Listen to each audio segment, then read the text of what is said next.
इसके द्वारा 69वें धम्मक चक्र प्रवर्तन दिन के अवसर पर एक कॉन्फ्रेंस का आयोजन किया गया है, जिसे हमने डीएनए कॉन्फ्रेंस ऐसा नाम दिया है, जिसमें महाराष्ट्र के पूर्व आईजी एस.एम. मुशर्रफ साहब आ रहे हैं, जस्टिस वीरेंद्र यादव जी आ रहे हैं जो इलाहाबाद हाई कोर्ट के रिटायर्ड जज हैं, और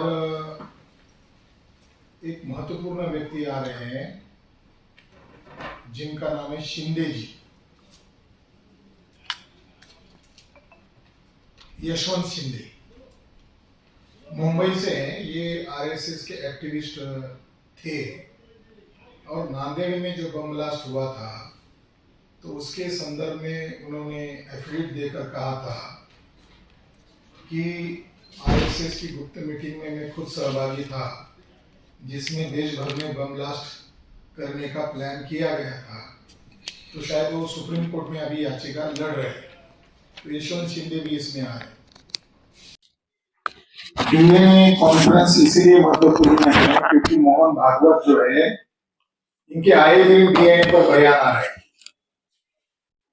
पहले वो हिंदुत्व के आड़ में छुपते थे, अभी डीएनए के आड़ में छिपना चाहते हैं। अभी उनका कुछ दिन पहले बयान आया कि 40,000 साल पहले से भारत के सभी लोगों का डीएनए की, और कोई आक्रमण या कोई घुसपैठ भारत में नहीं हुई है।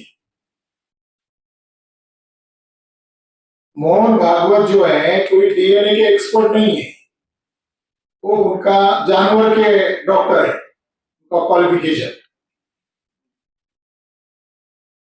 मगर वो भी ज्ञान की शाखा है। और भारत का जो गोदी मीडिया है वो इस मुद्दे को डिबेट चलाए, फिर माना जाएगा कि इसमें एक्सपर्ट लोगों को बुलाए। और जो स्टेटमेंट दिया, उस स्टेटमेंट के साथ और एक स्टेटमेंट दिया बाबा साहब अम्बेडकर का हवाला देकर,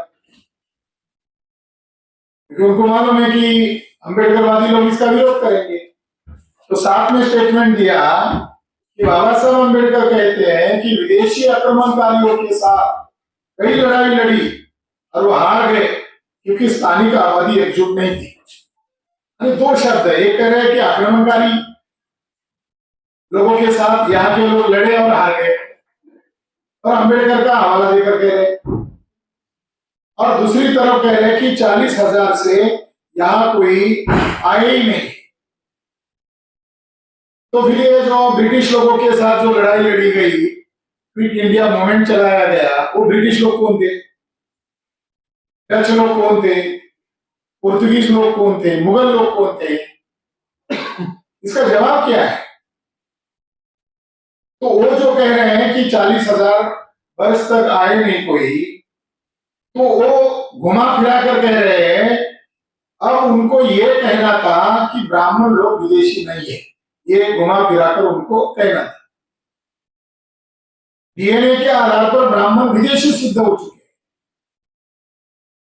और 2019 में राखी गढ़ी जो हिसार डिस्ट्रिक्ट में एक इंडस साइट मिली है, उसके अंदर जो कंकाल मिले उसके डीएनए टेस्ट किया गया कोरिया से, और सेल नामक एक इंटरनेशनल जर्नल में उस रिपोर्ट को प्रकाशित किया गया, और उसके हेडिंग में लिखा हुआ है कि इस ह्यूमन कंकाल में ब्राह्मणों का R1A1 डीएनए नहीं मिला, जिसके रिपोर्ट में लिखा है कि इनका डीएनए नहीं मिला।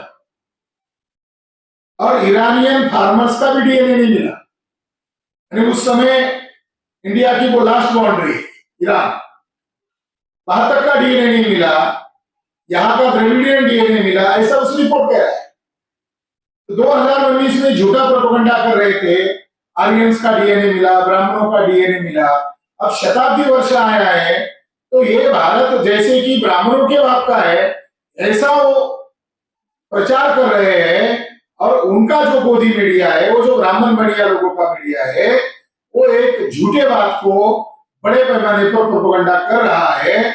तो डीएनए के आधार पर ब्राह्मण विदेशी सिद्ध हो चुके हैं। इस बात को इस साल हमने कॉन्फ्रेंस के जरिए से बहुत सारी बातों को उजागर करने के लिए कॉन्फ्रेंस आयोजित की गई। ब्राह्मणों का डीएनए जो है वो राखी गढ़ी में नहीं मिला। उसी समय 117 डीएनए साइंटिस्ट लोगों ने एक वर्ल्ड लेवल का डीएनए रिपोर्ट प्रकाशित किया। उस रिपोर्ट में यह कहना है कि ब्राह्मण लोग जो हैं, जिनका ओरिजिनल नाम है स्टेपे पैस्टोरलिस्ट यामिया कम्युनिटी, यानी यामिया उनकी प्रजाति का नाम है, स्टेपे पैस्टोरलिस्ट ये उनका विशेषण है। उसका शुद्ध हिंदी में अर्थ होता है जंगली असभ्य यामिया जमात, असभ्य जमात आज भी है। वो निकले थे ईसा पूर्व 3300 में अपने मातृभूमि से। उनकी मातृभूमि का नाम है वेस्ट यूरेशिया, और यूरोप में भी गए, कजाकिस्तान के रास्ते से नीचे खैबर खींड के रास्ते से इंडस सिविलाइजेशन पर अटैक किया।